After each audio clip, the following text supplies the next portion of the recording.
Once again, welcome back to KC's Classes. KC's Classesന്റെ മറ്റൊരു വീഡിയോയിലേക്ക് എല്ലാവർക്കും സ്വാഗതം. This is Kiran CS. Calicut university M.Com 4th semester എക്സാംസിലെ അവസാനമായി ഒരു പേപ്പർ മാത്രമാണ് പെൻഡിങ് ഉള്ള ഡിസ്റ്റൻസ് എഡ്യൂക്കേഷൻ സ്റ്റുഡൻസിന് പ്രൊജക്റ്റിന് പകരമായി വരുന്ന പേപ്പറാണ് business trends in Indian economy. നമ്മൾ ഇതിൻ്റെ ഒരു പാറ്റേൺ ജസ്റ്റ് റിവീൽ ചെയ്തിട്ടുള്ള ഒരു വീഡിയോ മാത്രമാണ് ചെയ്തിട്ടുണ്ടായിരുന്നത്. ഇമ്പോർട്ടൻറ്റ് ക്വസ്റ്റ്യൻസിൻ്റെ വീഡിയോ നമുക്ക് ചെയ്യാൻ സമയം കിട്ടിയിട്ടുണ്ടായിരുന്നില്ല. ഞാൻ ഇന്നെങ്കിലും നേരത്തെ ചെയ്യണമെന്ന് പ്രതീക്ഷിച്ചതാണ്. ബട്ട് നമുക്ക് ഒരുപാട് ക്ലാസ്സസ് ഉള്ള കാരണം ചെയ്യാൻ സാധിച്ചില്ല. ഒരുപാട് കുട്ടികൾ എന്തുകൊണ്ട് ചെയ്യുന്നില്ല എന്ന് പറഞ്ഞിട്ട് മെസ്സേജ് അയച്ചതാണ്. സോ എന്തായാലും ലേറ്റ് ആയാലും അതുകൊണ്ടാണ് ഞാൻ ഇപ്പോൾ തന്നെ ഈ ഒരു വീഡിയോ എടുക്കാൻ കാരണം. സോ നമുക്ക് എന്തെങ്കിലും ആ ഡീറ്റെയിൽസിലോട്ട് പോകാം. ഇമ്പോർട്ടൻറ്റ് ക്വസ്റ്റ്യൻസിൻ്റെ പാറ്റേൺ ഞാൻ ഇതിനേക്കാൾ മുമ്പ് പറഞ്ഞതാണെങ്കിൽ ഞാൻ വീണ്ടും പറയാൻ പോവാണ്. അതിൻ്റെ കൂടെ തന്നെ ഏറ്റവും കൂടുതൽ കുട്ടികൾ ചോദിച്ചിട്ടുള്ളൊരു ചോദ്യമാണ്, പാസ്സാകാൻ എത്രയാണ് ഇതിലെ ഗ്രേഡ് പോയിന്റ് വേണ്ടത്? ഇതൊക്കെ നമുക്ക് 1 by 1 ആയിട്ട് കാണാം കേട്ടോ. വീഡിയോയിലോട്ട് പോണേക്കാൾ മുമ്പ് പറയാനുള്ളത്, നമ്മുടെ സ്ഥാപനം M.Com-ന് ഓൺലൈനായി കോച്ചിങ് പ്രൊവൈഡ് ചെയ്യുന്ന സ്ഥാപനമാണ്. എല്ലാ സെമസ്റ്ററിലെയും സബ്ജക്ട്സിന് നമ്മൾ ക്ലാസ്സസ് പ്രൊവൈഡ് ചെയ്യുന്നുണ്ട്. വീഡിയോ ക്ലാസ്സിൻ്റെ റെക്കോർഡും ആക്സസ് ചെയ്യാൻ സാധിക്കും. അതുകൊണ്ട് തന്നെ എപ്പോൾ വേണമെങ്കിലും പഠിച്ച് ഡൗട്ട് ഉള്ളത് ചോദിക്കുകയും ചെയ്യാം. ഇതുവരെയുള്ള നമ്മുടെ റിസൾട്ട്സ് ഒക്കെ സൂപ്പർ റിസൾട്ട്സ് ആണ് കേട്ടോ. നെക്സ്റ്റ് മന്ത് മുതൽ നമ്മൾ നെറ്റിന് കോച്ചിങ്ങും ആരംഭിക്കുന്നുണ്ട്. നിങ്ങൾക്ക് ജോയിൻ ചെയ്യാൻ സാധിക്കും. ഓക്കെ, സോ നമുക്ക് എന്തെങ്കിലും വീഡിയോയിലോട്ട് പോകാം. അപ്പോൾ ഈ ഒരു പേപ്പർ എന്ന് പറയുന്നത് അഡീഷണൽ പേപ്പറാണ്. ഈ ഒരു പേപ്പർ പ്ലസ് നമുക്ക് ജനറൽ വൈവ, അത് രണ്ടും കൂടുമ്പോഴാണ് ശരിക്കും പറഞ്ഞാൽ ടോട്ടൽ ഗ്രേഡ് പോയിന്റ് വരാം. ഈ ഒരു പേപ്പറിന് നമുക്ക് എക്സ്റ്റേണൽ 18 വെയിറ്റേജ് ആണ് വരുന്നത്, 18 വെയിറ്റേജ്. Then internal 5 weightage. അപ്പോൾ 18 വെയിറ്റേജിൽ എത്ര പാസ്സാകാൻ വേണം എന്നുള്ളതാണ് കുട്ടികളുടെ ആദ്യത്തെ ചോദ്യം. കാരണം നമുക്ക് 30 ഗ്രേഡ് പോയിന്റ് 30 വെയിറ്റേജ് ആണല്ലോ സാധാരണ എക്സാം വരുന്നത്. അതിൽ നമുക്കറിയാം എക്സ്റ്റേണലിൽ നമുക്ക് ഗ്രേഡ് പോയിന്റ് ആണ്. അപ്പോൾ 30 വെയിറ്റേജ് എന്ന് പറയുമ്പോൾ ടോട്ടൽ ഗ്രേഡ് പോയിന്റ് എന്ന് പറയുന്നത് 150 ഗ്രേഡ് പോയിന്റ് ആണ്. ഇതിനേക്കാൾ മുമ്പ് ഞാൻ പറഞ്ഞതാണ് 30 വെയിറ്റേജിന്റെ എക്സാം എന്ന് പറയുമ്പോൾ നിങ്ങൾക്ക് ടോട്ടൽ 150 ഗ്രേഡ് പോയിന്റ് ആണ്. അതിൽ 60 ഗ്രേഡ് പോയിന്റ് ഉണ്ടെങ്കിലേ നിങ്ങൾക്ക് പാസ്സാകാൻ സാധിക്കുള്ളൂ. എക്സ്റ്റേണലിൽ 60 ഗ്രേഡ് പോയിന്റ് വേണം എന്ന് പറഞ്ഞാൽ 40%. അതുപോലെ തന്നെ ഇവിടെ 18 വെയിറ്റേജ് ആണ് എന്ന് പറഞ്ഞിട്ടുണ്ടെങ്കിൽ ടോട്ടൽ 90 ഗ്രേഡ് പോയിന്റ് ആണ്. 90 ഗ്രേഡ് പോയിന്റിൽ നിങ്ങൾക്ക് 36 ഗ്രേഡ് പോയിന്റ് വേണം പാസ്സാകണമെങ്കിൽ, 40% തന്നെ. അപ്പം എന്താണ്, 90 ഗ്രേഡ് പോയിന്റ് ആണ് ടോട്ടൽ, അതിൽ 36 ഗ്രേഡ് പോയിന്റ് വേണം പാസ്സാകണമെങ്കിൽ. ദെൻ നമുക്ക് ഇതിൻ്റെ ഒരു പാറ്റേൺ അറിയുന്നതാണ്. ഇതിനേക്കാൾ മുമ്പുള്ള വീഡിയോയിൽ ഞാൻ പറഞ്ഞു, ഇവിടെ 10 ക്വസ്റ്റ്യൻസ് നമുക്ക് തരും. അതിലെ 6 ചോദ്യങ്ങളാണ് എഴുതേണ്ടത്. ഒരു ചോദ്യത്തിന് 3 വെയിറ്റേജ്. അങ്ങനെയാണ് അതിൻ്റെ ഒരു പാറ്റേൺ വരുന്നത്. 10 ക്വസ്റ്റ്യനിൽ 6 എണ്ണം എഴുതണം, ഒരു ക്വസ്റ്റ്യന് 3 വെയിറ്റേജ്. ഓക്കെ, അപ്പം ഇതാണ് ഇതിൻ്റെ പാറ്റേണിൻ്റെ കാര്യങ്ങൾ ഞാൻ ഒന്നുകൂടിയും പറഞ്ഞു. അതുപോലെ തന്നെ പാസ്സാകാൻ വേണ്ട ഗ്രേഡ് പോയിന്റിൻ്റെ കാര്യങ്ങളൊക്കെ ഞാനിപ്പോൾ പറഞ്ഞിട്ടുണ്ട്, മനസ്സിലായിട്ടുണ്ടെന്ന് ഞാൻ പ്രതീക്ഷിക്കുന്നു. ഓക്കെ, ഇനി നമുക്ക് സ്റ്റഡി മെറ്റീരിയലിൻ്റെ ഡീറ്റെയിൽസിലോട്ട് പോവുകയാണെങ്കിൽ, emerging business in Indian economy, business trends in Indian economy എന്താണ് റിവൈസ് ചെയ്ത് വന്ന പേപ്പറാണിത്. സോ നമുക്കൊരു 4 മൊഡ്യൂളായിട്ട് ഇവിടെ ഡിവൈഡ് ചെയ്തിട്ടുണ്ട്. ടോട്ടൽ 10 ക്വസ്റ്റ്യൻസ് ആണ് വരുന്നത്. സോ അതുകൊണ്ട് തന്നെ എല്ലാ മൊഡ്യൂൾസിൽ നിന്നും ചോദ്യങ്ങൾ മിനിമം നമുക്ക് പ്രതീക്ഷിക്കാം. എല്ലാത്തിൽ നിന്നും മിനിമം 2 ചോദ്യങ്ങൾ ഇടാറുണ്ട്. ദെൻ എന്താണ്, ഏതെങ്കിലും 2 മൊഡ്യൂളിൽ നിന്ന് ഓരോ ക്വസ്റ്റ്യൻസ് കൂടുതൽ വരും. എന്ന് വെച്ചിട്ടുണ്ടെങ്കിൽ 2 മൊഡ്യൂളിൽ നിന്ന് 3 ക്വസ്റ്റ്യൻസും ബാക്കി 2 മൊഡ്യൂളിൽ നിന്ന് 2 ക്വസ്റ്റ്യൻസ് വീതമാണ് ക്വസ്റ്റ്യൻസ് ഇവിടെ ഇടാറ്. അങ്ങനെ ടോട്ടൽ 10 ക്വസ്റ്റ്യൻസ് വരാം. നമുക്ക് 6 എണ്ണം എഴുതിയാൽ മതി. അപ്പോൾ നിങ്ങൾ ആദ്യത്തെ ഒരു 2 മൊഡ്യൂൾ നോക്കിക്കഴിഞ്ഞാൽ തന്നെ നിങ്ങൾക്ക് മിക്കതും ഈ 6 ചോദ്യങ്ങൾ കിട്ടാനുള്ള സാധ്യത വളരെ കൂടുതലാണ്. മോസ്റ്റ്ലി ഫസ്റ്റ് 2 മൊഡ്യൂൾസിൽ നിന്ന് 3 ചോദ്യങ്ങൾ വെച്ചിട്ട് ഒരു സാധാരണ ഇടാറുണ്ട്. ഓക്കെ, ദെൻ ഡിറക്റ്റ് ക്വസ്റ്റ്യൻസ് ആണ് വരാറ്. ചില സമയത്ത് 1 2 ഇൻഡയറക്റ്റ് മോഡിൽ എന്തെങ്കിലും ചോദിച്ചാലും ഡിറക്റ്റ് ആയിട്ടുള്ള എഴുതാൻ വേണ്ടിയിട്ടുള്ള ഓപ്ഷൻസ് ഉണ്ട്. 10 എണ്ണത്തിൽ 6 എണ്ണം എഴുതിയാൽ മതിയില്ലേ. ഓക്കെ, അപ്പോൾ ഇതാണ് മറ്റ് കാര്യങ്ങൾ പറയാനുള്ള. ഓർഡറിൽ തന്നെ നമുക്ക് പഠിക്കാം. ഏറ്റവും കൂടുതൽ ചോദ്യങ്ങൾ വരുന്നത്, ഞാൻ നേരത്തെ പറഞ്ഞു, ഞാൻ 3 ചോദ്യങ്ങൾ വരുന്നത് ആദ്യത്തെ മൊഡ്യൂളിൽ തന്നെ 3 എണ്ണം കിട്ടാറുണ്ട്. അപ്പോൾ ഫസ്റ്റ് മൊഡ്യൂൾ എന്ന് പറയുന്നത് Indian economy, business perspective. Then second module foreign trade and economic development. Third module business sustainability in India. Then fourth module business in 21st century. 4 മൊഡ്യൂളിൽ നിന്നും ക്വസ്റ്റ്യൻസ് ഉണ്ടാവാറുണ്ടെന്ന് ഞാൻ പറഞ്ഞു. സോ ആദ്യത്തെ മൊഡ്യൂൾ ഇന്ത്യൻ ഇക്കോണമിയെ ബിസിനസ് പെർസ്പെക്റ്റീവ്, ഇതാണ് ആദ്യത്തെ question. അതിൽ economic environment, അതിന് ഫീച്ചേഴ്സൊക്കെ ഉണ്ട്. ബേസിക് ആയുള്ളൊരു ടോപ്പിക്കാണത്. നമ്മളൊരു 2-3 വർഷത്തെ ക്വസ്റ്റ്യൻ പേപ്പറിലോട്ട് പോകുന്ന സമയത്ത് അധികം അങ്ങനെ അത് കണ്ടിട്ടില്ല. But next topic Indian economy as A developing economy explain ചെയ്യാൻ വേണ്ടിയിട്ട് ഒരു ക്വസ്റ്റ്യൻ ഇതിനേക്കാൾ മുമ്പുള്ള പേപ്പറിൽ വന്നിട്ടുള്ളതാണ്. അപ്പോൾ അത് നിർബന്ധമായും പഠിച്ചിരിക്കുകയാണ് കേട്ടോ. Indian economy as A developing economy, അതിനെ പറ്റിയിട്ട് എക്സ്പ്ലെയിൻ ചെയ്യാൻ വേണ്ടിയിട്ട്. സോ അതാണ് ആദ്യത്തെ എനിക്ക് പറയാനുള്ള ഒരു suggestion. Then next impact of the economic environment own business. Just ഒന്ന് നോക്കാം, റിപ്പീറ്റ് അല്ല. അതിനുശേഷമുള്ള topic basic characteristics of Indian economy, അതെന്തായാലും നോക്കി വയ്ക്കുക. അപ്പോൾ basic characteristics of Indian economy, അതുപോലെ തന്നെ ഞാൻ നേരത്തെ പറഞ്ഞ ക്വസ്റ്റ്യൻ എന്താണ് Indian economy as A developing economy, ഇത് രണ്ടും നമുക്ക് ഇതിൽ ഏതെങ്കിലും ഒരെണ്ണം നമ്മൾ പ്രതീക്ഷിക്കുന്നുണ്ട്. ഒരു ക്വസ്റ്റ്യൻ വളരെ ഈസി ആയിട്ടുള്ളൊരു ക്വസ്റ്റ്യൻ ആണ്, എന്ത് എഴുതിയാലും മാർക്കാ. അതാണ് ഈ ഒരു ടോപ്പിക്കിൻ്റെ പ്രത്യേകത. ദെൻ അതിനുശേഷം ഈ ഒരു ചാപ്റ്ററിൽ നമ്മൾ നിർബന്ധമായും പ്രതീക്ഷിക്കുന്ന ഒരു ക്വസ്റ്റ്യൻ എന്ന് പറയുന്നത് MSME സെക്ടറിനെ പറ്റിയിട്ടുള്ള ക്വസ്റ്റ്യൻ ആണ്. ഏത് പേപ്പർ നോക്കിയാലും MSME പറ്റിയിട്ട് അതിൻ്റെ ഫീച്ചേഴ്സ് എക്സ്പ്ലെയിൻ ചെയ്യാൻ വേണ്ടിയിട്ട് ഒരെണ്ണം വരുന്നുണ്ട്. നിർബന്ധമായും പഠിച്ചു വയ്ക്കുക MSME സെക്ടർ എന്താണ്, അതിൻ്റെ ക്യാരക്ടറിസ്റ്റിക്സ്, അതിൻ്റെ അഡ്വാൻറ്റേജസ്, ഡിസഡ്വാൻറ്റേജസ്, അതിൻ്റെ റൂളുണ്ട്. അപ്പോൾ MSME സെക്ടറിനെ പറ്റിയിട്ടുള്ള ഒരു ക്വസ്റ്റ്യൻ നമ്മൾ എന്തായാലും പ്രതീക്ഷിക്കുന്നുണ്ട്. ഒരു കാരണവശാലും സ്കിപ്പ് ചെയ്യരുത്. അതിൻ്റെ പ്രോബ്ലംസും മറ്റു കാര്യങ്ങളൊക്കെ നമുക്ക് കാണാൻ സാധിക്കും. ഓക്കെ, സോ അതാണ് മറ്റൊരു സജഷൻ തരാനുള്ളത് കേട്ടോ. ഒരു കാരണവശാലും സ്കിപ്പ് ചെയ്യരുത്. ഇനി അതിനുശേഷം നമ്മൾ ഇതിൽ നിന്ന് പ്രതീക്ഷിക്കുന്ന ഒരു ക്വസ്റ്റ്യൻ എന്ന് പറയുന്നത് role of service sector in economic development. Public sector ഉണ്ട്, സർവീസ് സെക്ടറും ഉണ്ട്. നമുക്ക് ആ ടോപ്പിക്കുകളിൽ കൂടുതൽ ചോദിച്ചു കണ്ടിട്ടുള്ളത് സർവീസ് സെക്ടറാണ്. ഇനി പബ്ലിക് ചോദിച്ചിട്ട് എൻ്റെ അടുത്ത് എന്താ പറയുക അത് വന്നു എന്ന് പറയരുത്. ഞാൻ ഇതിനേക്കാൾ മുമ്പുള്ള ഒരു പാറ്റേണിൻ്റെ ബേസിലാണ് കൂടുതൽ കണ്ടുവന്നിട്ടുള്ളത് സർവീസ് സെക്ടറാണ്. പബ്ലിക് സെക്ടർ നോക്കാം നിങ്ങളുടെ ടൈമിൻ്റെ ബേസിൽ.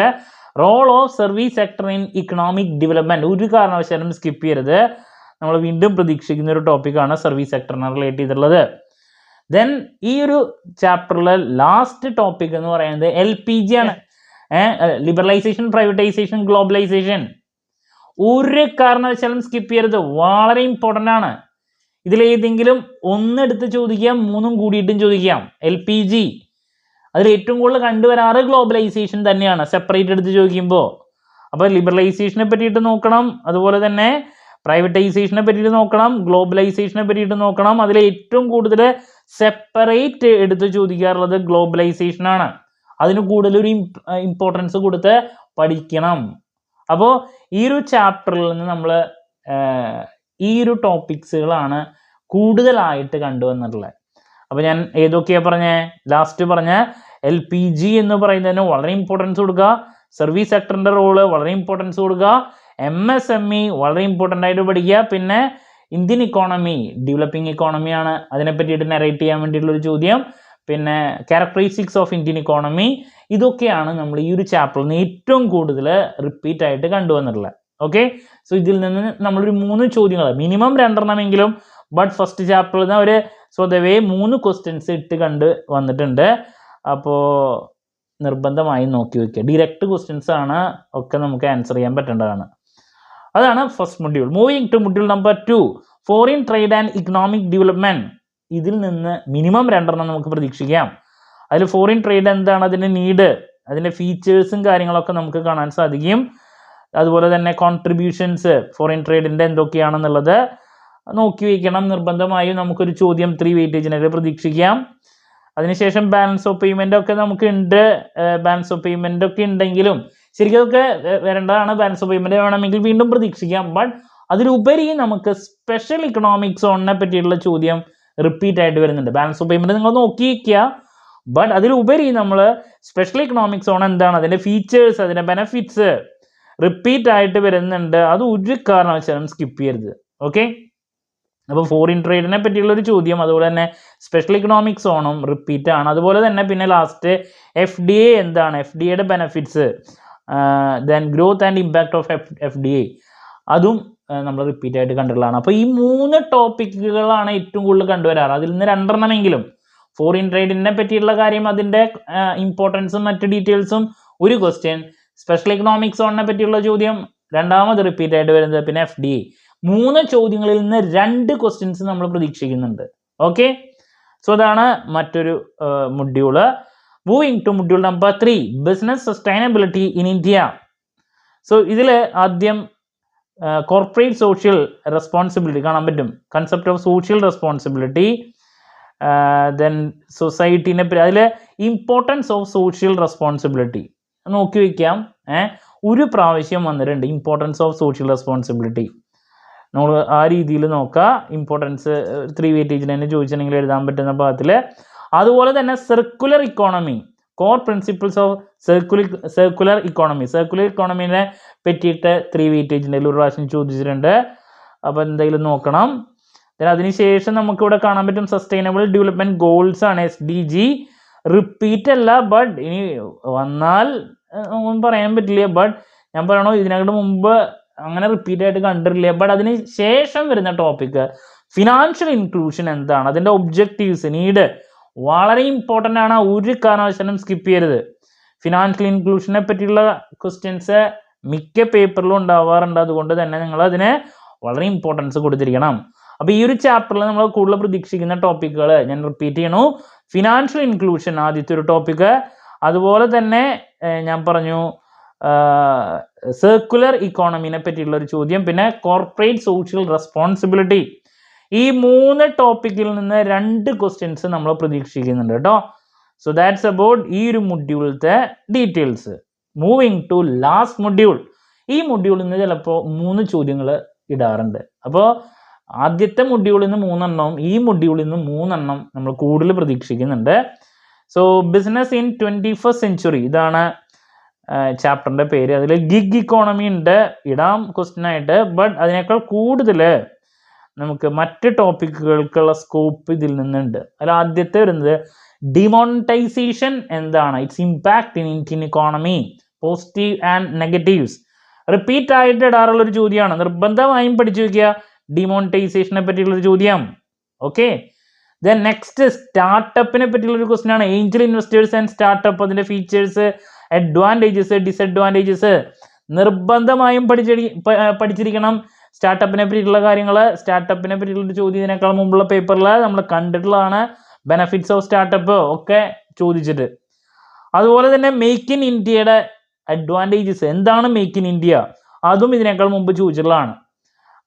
അപ്പോൾ make in India, startup, then അതിനേക്കാൾ മുമ്പ് ഞാൻ പറഞ്ഞത് എന്താ, സ്റ്റാർട്ടപ്പ് ഉണ്ട്, മേക്ക് ഇൻ ഇന്ത്യ ഉണ്ട്, പിന്നെ നമ്മൾ ടെക്നോളജിക്കൽ ഡിമോണിറ്റൈസേഷൻ. ഈ 3 ടോപ്പിക്കുകളും മിക്ക പേപ്പറിലും മാറി മാറി വരാറുള്ളതാണ് കേട്ടോ. എന്തായാലും നമ്മൾ എക്സ്പെക്ട് ചെയ്യുന്നുണ്ട്, സ്കിപ്പ് ചെയ്യരുത്. ഇനി അതിന് ശേഷം നമ്മൾ ലാസ്റ്റ് ഏരിയയിലോട്ട് പോകുന്ന സമയത്ത് കാണാൻ സാധിക്കും നമുക്ക് digital economy and artificial intelligence എന്ന് പറഞ്ഞിട്ടുള്ള topic, key features of digital economy.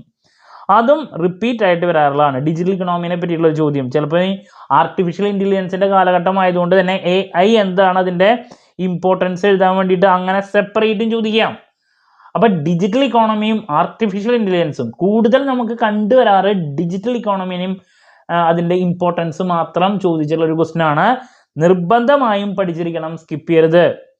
Then പിന്നെ ഈ ഒരു ചാപ്റ്ററിൽ ലാസ്റ്റ് ഉള്ളത് വിമൻ ഓൺടർപ്രണേഴ്സിനെ പറ്റിയുള്ള ഒരു ക്വസ്റ്റ്യൻ ആണ്. Initiative for women entrepreneurs and it's impact in Indian economy. ഇതാണ് ഈ ഒരു ചാപ്റ്ററിൽ നമുക്ക് അവസാനമായിട്ട് പറയാനുള്ളത്. അപ്പോൾ ഇതിൽ നിന്ന് ഈ ഒരു ചാപ്റ്ററിൽ 3 ചോദ്യങ്ങൾ ഇടാനുള്ള സ്കോപ്പ് ഉണ്ട്. കാരണം ഒരെണ്ണം ഞാൻ പറഞ്ഞു, വിമൻ ഓൺടർപ്രണർഷിപ്പ് വളരെ ഇമ്പോർട്ടൻ്റ് ആണ്, റിപ്പീറ്റ് ആയിട്ട് ഇടാറുള്ളതാണ്. പിന്നെ ഡിജിറ്റൽ ഇക്കോണമിയാണ്, ഇപ്രാവശ്യം അത് ആർട്ടിഫിഷ്യൽ ഇൻ്റലിജൻസിനെ കൂടി ക്ലബ് ചെയ്തിട്ട് ചോദിക്കും എന്നുള്ളത് നമുക്ക് അറിഞ്ഞുകൂടാ. എന്തായാലും ഡിജിറ്റൽ ഇക്കോണമി നിർബന്ധമായും കവർ ചെയ്തിരിക്കണം, നമ്മൾ വീണ്ടും പ്രതീക്ഷിക്കുന്നുണ്ട്. ദെൻ അതിനുശേഷം ഞാൻ പറഞ്ഞു ഈ പറഞ്ഞ startup, make in India, demonetisation, ഇത്ര ടോപ്പിക്കുകളാണ് ഈ ഒരു ചാപ്റ്ററിൽ ഫോക്കസ് ചെയ്യാനുള്ളത്. ഇതിൽ നിന്ന് 3 ചോദ്യങ്ങൾ നമ്മൾ പ്രതീക്ഷിക്കുന്നുണ്ട്.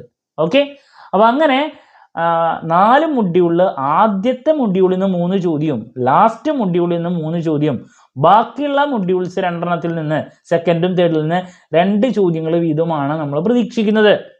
അപ്പോൾ നമ്മൾ ഈ പറഞ്ഞ ചോദ്യങ്ങളാണ് എക്സ്പെക്ട് ചെയ്യുന്ന വിചാരിക്കുന്നത്. ക്ലാരിറ്റി കിട്ടിയെന്ന് പ്രതീക്ഷിക്കുന്നു. പാറ്റേണും പാസ്സാകേണ്ട ഗ്രേഡും ഇതൊക്കെ. ഇനി നമുക്ക് ലാസ്റ്റ് 2 years ക്വസ്റ്റ്യൻ പേപ്പറിൻ്റെ ഡിസ്കഷനും കൂടി നമ്മളൊരു സെപ്പറേറ്റ് വീഡിയോയിൽ ചെയ്യുന്നുണ്ട്. പിന്നെ ലാസ്റ്റ് ഡേ എക്സാമിനേഷൻ ടിപ്സ് ഉണ്ടായിരിക്കും. എന്ത് ഡൗട്ട് ഉണ്ടെങ്കിലും കമൻറ്റ് ചെയ്യുക. അതിനുള്ള മറുപടി ഞാൻ വീഡിയോസിലൂടെ നൽകുന്നതായിരിക്കും. മറ്റൊരു വീഡിയോയുമായി വീണ്ടും കാണാമെന്നുള്ള പ്രതീക്ഷയോടെ നിർത്തുന്നു. This is Kiran CS signing off. Have a nice day. Thank U.